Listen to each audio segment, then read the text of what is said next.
Joining us now is the Defense Department spokesman, John Kirby. Welcome, John. I want to ask you first, we know Americans worked at that base previously. Can we assume there were no Americans in there at the time it was hit? Yes, ma'am. There were no American service members, no Americans at all working at that training facility. We had left, as you know, several weeks ago. And what can you tell us about the strike? You heard the deputy mayor there. Can you add anything to that? Actually, I think he has a lot more context than we do right now. We certainly noticed that these strikes were conducted overnight, early morning hours there, overnight here. We do know that there was some damage to the training facility, and we're still assessing and talking to Ukrainians about what else they've seen here.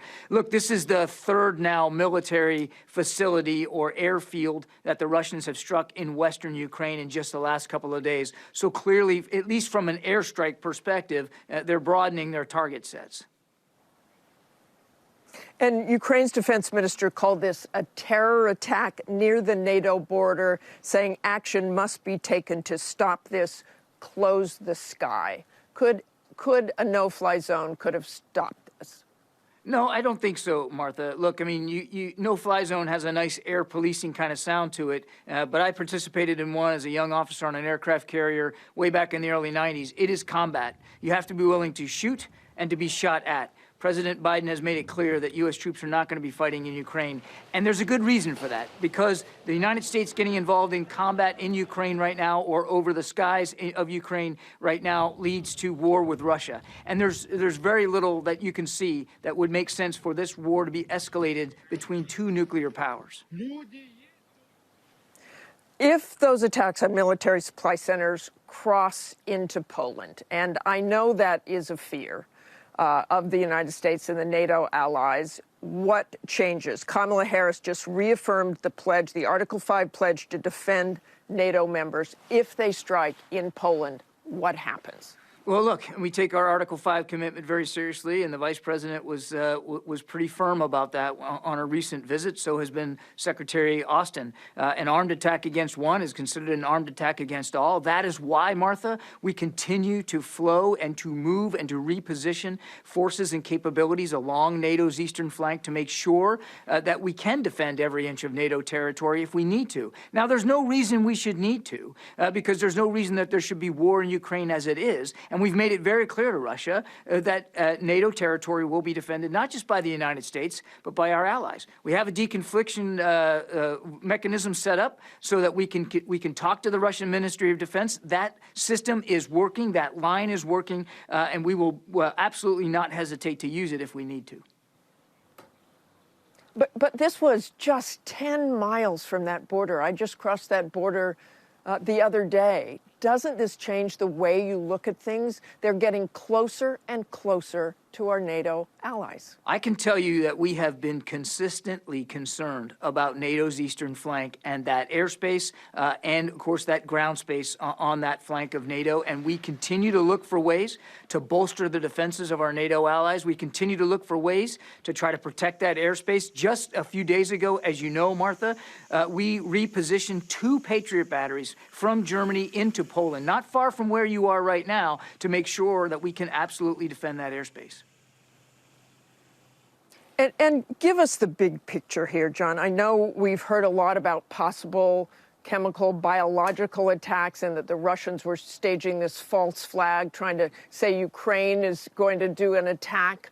What can you tell us more about that, and how likely is that? How concerned are you this morning? Well, I want to be careful we don't get into intelligence assessments here. We continue to watch this very, very closely. It is of the Russian playbook that which they accuse you of, they're planning to do. Now, again, we haven't seen anything that indicates some sort of imminent chemical or biological attack right now, but we're watching this very, very closely. And you've said the Russians miscalculated the Ukrainian military. So did we. How did we do this? And how do you look at the Ukrainian military now? How long can they hold on? I think we're all looking at them with awe and inspiration and pride. I mean, they are fighting bravely, skillfully, and quite frankly, very creatively. They're using tactics that I don't think anybody predicted they would be able to use or would want to use, but they're doing that, and they're defending their cities and population centers and their citizens as best they can. What we're going to do here in the United States is we're going to continue to flow security assistance to them.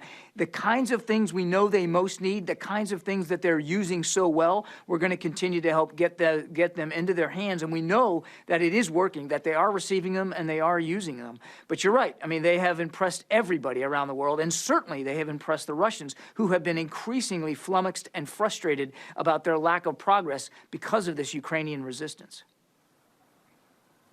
And John, you talk about military supplies. President Zelensky's number one is airplanes, is those MiG-29s. He wanted those fighter jets. The U.S. says, no way.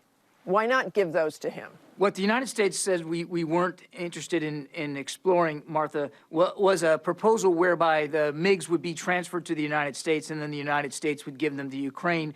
Again, I think we can all understand the kind of escalatory measure that might be perceived as, not to mention the fact that, you know, we believe that they are doing really well with the systems that they have and the air defense systems that they are using, including drones, including man pads. They're doing very well with that, and we believe those are what they need the most, and that's what we're going to continue to try to get them. And I would just point out, I mean, the president just over the course of this weekend signed out another $200 million drawdown package, which here at the Defense Department, we're going to get working on right away to get that additional material into their hands.